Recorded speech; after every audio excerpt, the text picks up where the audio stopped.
Hi, everyone. So I'm here with Jason again. Jason, say Hi. hi. And we're going to be talking about inhibition of muscles that are overactive and about lengthening muscles that are overactive as well. Now, Jason's got a bit of a complicated uh, postural distortion in that you have a scoliosis, Yes. right? So you have talked to professionals, Yes. chiropractor, physiotherapist, all that fun stuff throughout the course of your life. Yes. And everything that we have talked about to date is consistent with what you have been told by those professionals. Yes. And you have had those professionals recommend to you doing foam rolling and stretching that is similar to what you and I have talked about doing with you. Yes. Good. I just want to make sure that we establish beforehand that Jason's back issues are not so severe that we should be contraindicated from doing any of this stuff, and that you do have the approval of a physician to move forward with all of these fun assessments. Yes.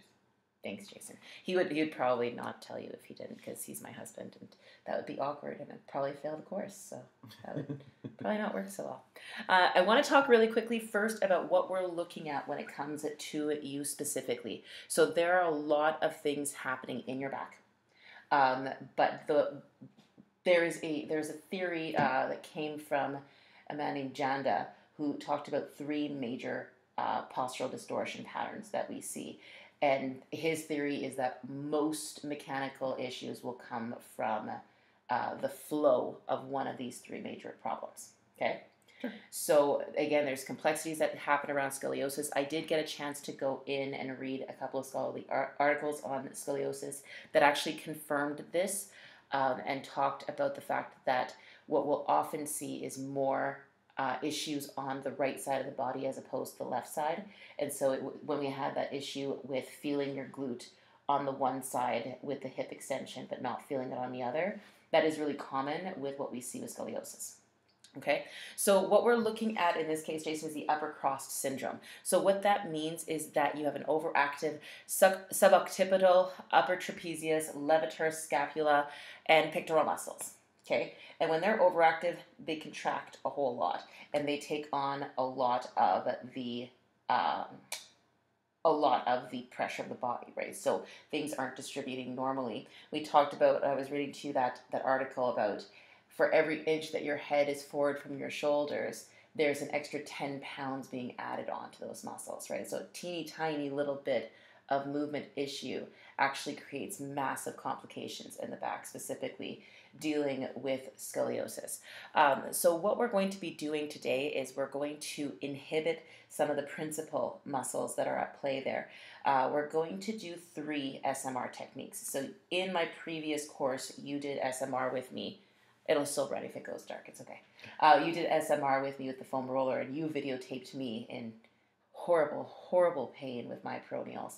Yes, that was unpleasant. And I am going to tell you that this is probably going to be unpleasant.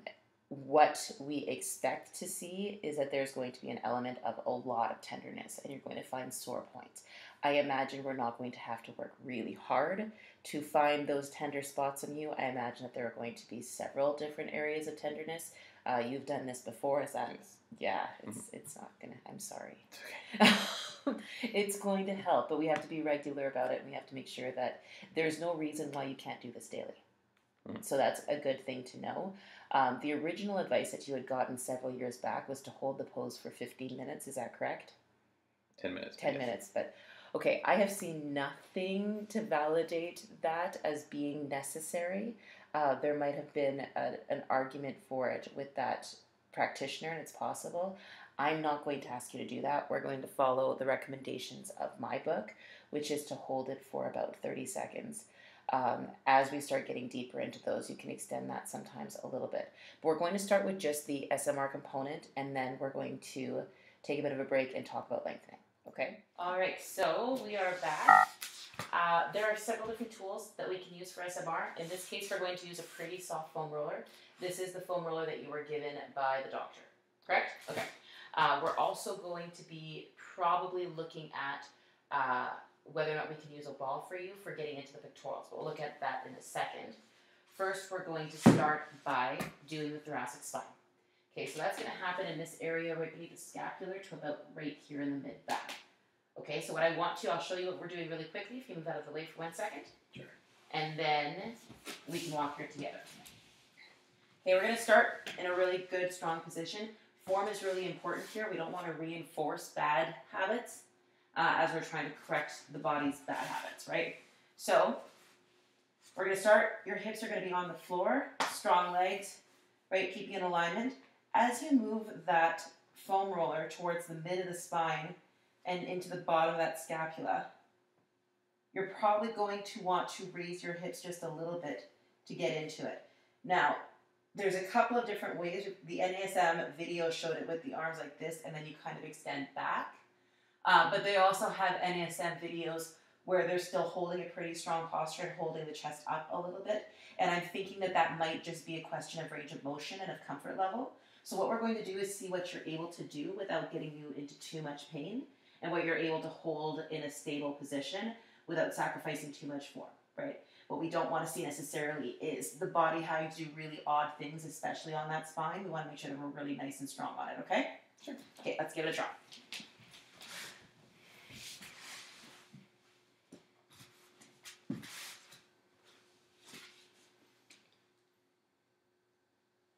All right, when you're ready, you can kind of go in and see. And you can roll down a little bit. How does that feel? It's okay. Are you feeling any tension in that area? Yeah. All right, did you want to try bringing your arms up and releasing them back a little bit? See if, does that increase the stretch at all for you, Jason? Yep. Yeah? Okay, I'd like you to hold it there.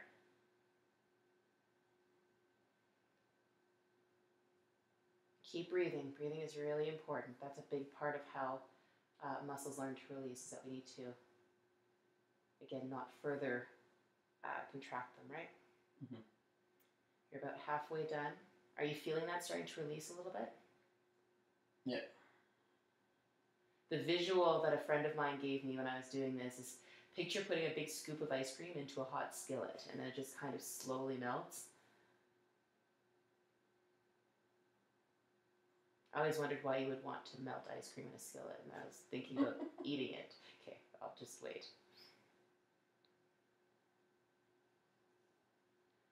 All right. It's a few more seconds, Jason. You can release that stretch now. Good work. How did that feel? It hurt. It hurt? Yeah. Scale of 1 to 10? I'll do it 5 or 6. It's fine. It's okay. Okay. Jason's pain rating might be off a little bit. Everything's a 5 or a 6 to him, and I suspect that a 5 or 6 for Jason is probably closer to a 10 for me. So, okay, good. It's still filming. It weirds me out when the screen goes dark. Okay, so we're going to move right on. We're going to get into the lats, okay? So the lats are another area that can get affected. It's really easy to foam roll the lats, and so we're going to hit that, and we're going to talk a little bit about the pectorals as well, because we've got overactivation happening not only in this area, in the trapezius and that whole group, but also in the chest, right? And so it's going to be inhibition on either side. And then there's underactive muscles on either side as well that are at play in this. Okay? Okay. So, let's get into the lats. Okay? Your lat group is right here, kind of under your armpit area. And if you're anything like me, you'll know them when you feel them. You're going to take the arm up over the body. And again, holding good form on your body. You're rolling just kind of maybe under and behind that armpit area just a touch, right? And you'll probably feel a spot of tension there. And when I hit it really well, I can feel that radiating into my shoulder and actually down my back as well. Okay, so let's see if we can get into it. Extending the arm up overhead.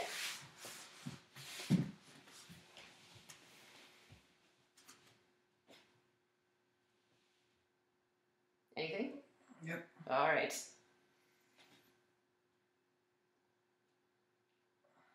Keep breathing. Can you bring this arm down for me and relax a little bit? Awesome. Good job.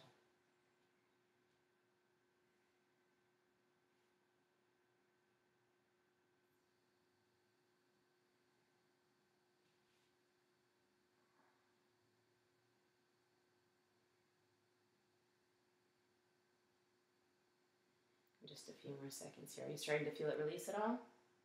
Yeah. Ish. All right, and feel free to take yourself out of that stretch.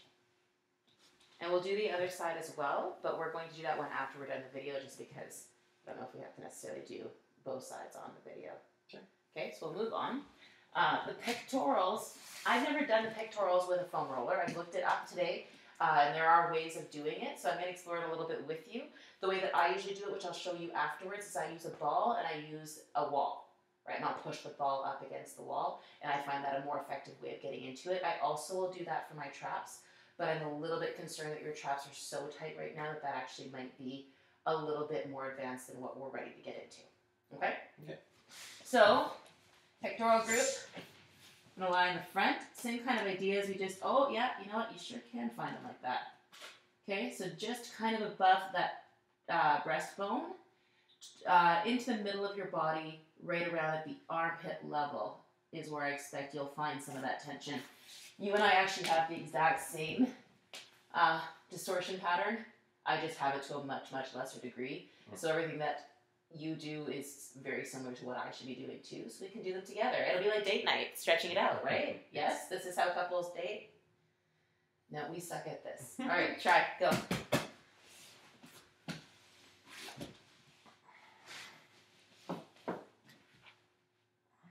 Yeah?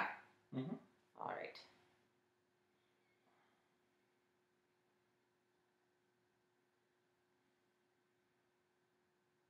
Ensure you breathe.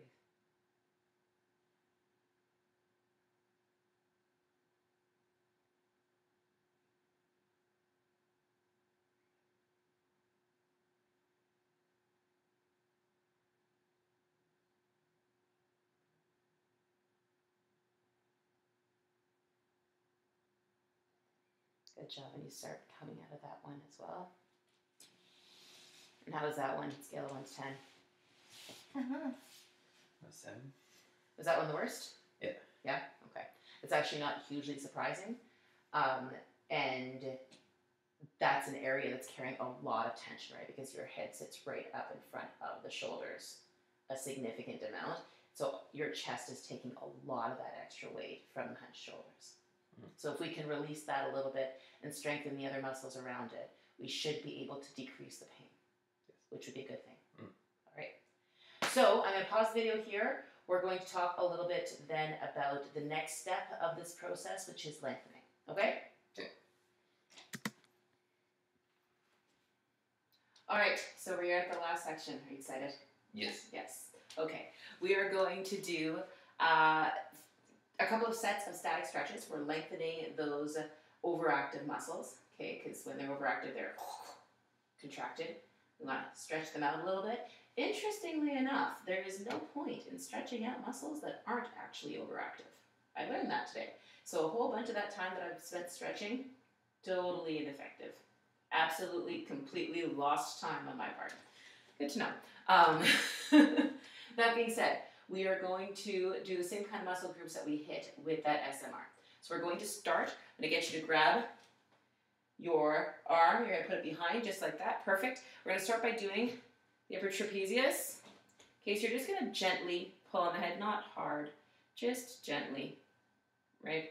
Giving it a little bit of a pull. Do you feel that pulling in the neck a little bit? Yeah. And into the shoulders? Yeah? Okay. Now I want you to take your head and I want you to look down at your right breastplate. Okay? We're going to get into this one here. Okay, getting into the levator scapula. And now we're going to turn it around. We're going to look up. And you should feel that kind of in the neck area, Jace. Mm-hmm. And that's your sternocleidomastoid. I enjoy that word quite a lot. So we want to hold these stretches for 10 to 15 seconds every time we're doing them as we go through them. Okay? Okay. And you would want to do that on both sides, particularly with you because you actually have the issue on both sides of your body. Right? Okay. The next one we're going to look at is, we're going to use this ball here. We're going to get into that latissimus dorsi we were talking about that we got with the foam roller. For this one, you're just going to kneel down. You're going to take the ball. You're going to stretch it out in front of you. And this is my favorite stretch in the world. You feel it all the way down your side and into your back. When you get really deep into it, but there are few things in the world better than that. So, I know I'm over-delivering, right? A little bit. A little bit. Promising you the world. Like marriage. How's that feel? Feels. Having a hard time getting into it at all? There we go. Okay. Do you feel that stretch all the way down here? Mm-hmm. Cool.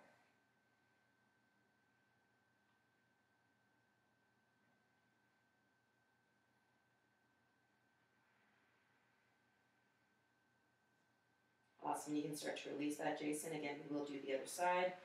We're just not going to get it on the video right now because I'm supposed to submit something that's 8 minutes long and it's going to be about 15. So, not gonna lie. Story of my life. I'm just going to move the computer a little bit to make sure that we can get this last one. And we're going up against the wall here. You've seen me do this one. We're just going to do a basic chest opener.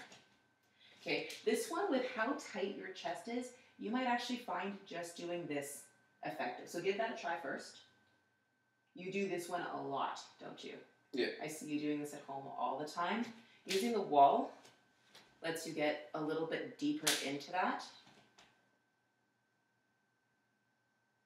And then you're just going to flip over to the other side. Right? I don't want you going too deep with it, though. We don't want to injure anything.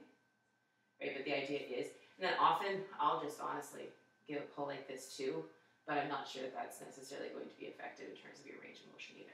So let's try it up against the wall. Sure. Do you feel that stretch in the same area? Yeah. Awesome.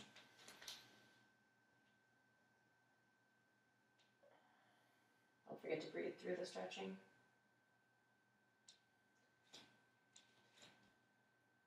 Now next time you do it, I want you to try to make sure that your feet are actually in a straight line with each other and that you've got proper posture with it.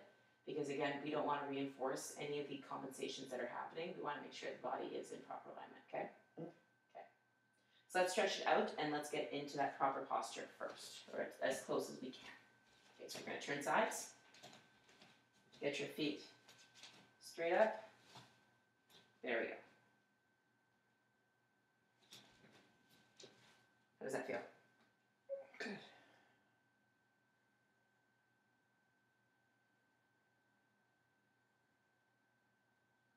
Don't hold your breath.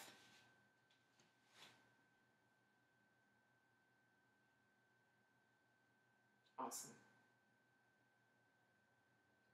Now, if only you would do yoga with me. If I got graded on yoga, would you yoga with me? Yeah. My final exam consists of you participating in yoga with me for 10 sessions. Yes. Frozen yogurt? Yes. All right, that's it for today, Jason. Thank you so much for your help. Say goodbye to everybody. Bye. We'll see you again next time.